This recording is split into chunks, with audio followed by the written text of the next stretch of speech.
बहुत अच्छा काम कर रहे होते हैं हम, लेकिन एक गलती कर बैठते हैं। खुद को हम दूसरों की बातों से जज कर लेते हैं और अपने अंदर नेगेटिव एनर्जी को दाखिल कर लेते हैं। ये कहानी है एक किसान की, जो बहुत ही मेहनती और ईमानदार होता है।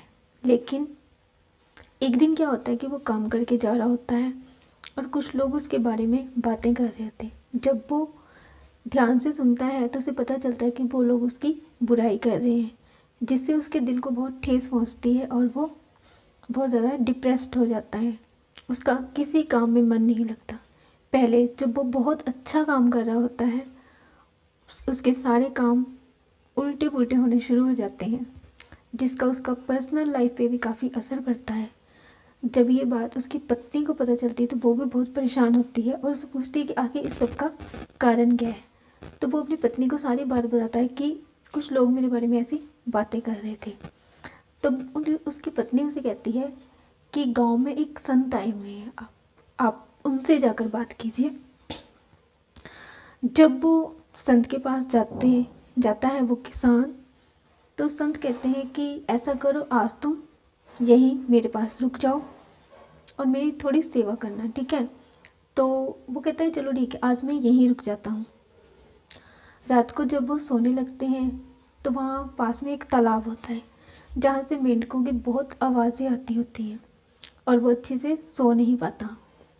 वो संत को कहता है कि यहाँ पर तो मेंढकों की बहुत आवाज़ें आती हैं, लगता है हज़ारों मेंढक होंगे जो टर टर टर करते रहते हैं। तो सन ने कहा ठीक है, तुम सुबह इन मेंढकों को पकड़ लेना।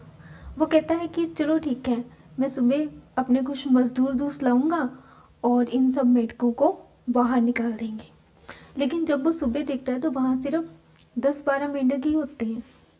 तो वो किसान सन से कहता है कि रात को तो बहुत सी आवाज़ें आ रही थी, ऐसा लग रहा था जैसे बहुत सारे मेंढक होते हैं, लेकिन यहाँ पे तो सिर्फ 10-12 मेंढक ही हैं। तो संत कहते हैं कि हमारी लाइफ भी इसी तरह है। हमें लगता है कि अगर हमें कोई कुछ कह देता है तो हम सोचते हैं कि सभी लोग हमारे बारे में ऐसा ही सोचते होंगे, लेकिन ऐसा नहीं होता। सिर्फ कुछ लोग ही होते हैं जो हमारे बारे में नेगेटिव सोचते हैं। इसलिए हमें उन नेगेटिव बातों को भुलाकर हमें पॉजिटिविटी की ओर बढ़ना चाहिए। खासकर लेडीज़ के साथ तो कुछ ज़्यादा ही ऐसे होता है। वो हमेशा कुछ ऐसा अपने घर में, जो उनकी सास या कुछ और रिश्तेदार होते हैं, उनसे अपने बारे में नेगेटिव बातें सुन लेती हैं और वो हमेशा डिप्रेशन में रहती हैं, घर के लोगों से लड़ती झगड़ती रहती हैं। उन्हें इन सब बातों को इग्नोर कर देना चाहिए और हमेशा अपने अंदर पॉजिटिव एनर्जी को ही लाना चाहिए, ताकि उनकी लाइफ और उनकी हेल्थ पर इसका कोई असर ना हो। अगर आपको मेरी ये स्टोरी अच्छी लगी तो इसे लाइक शेयर एंड सब्सक्राइब ज़रूर कर देना।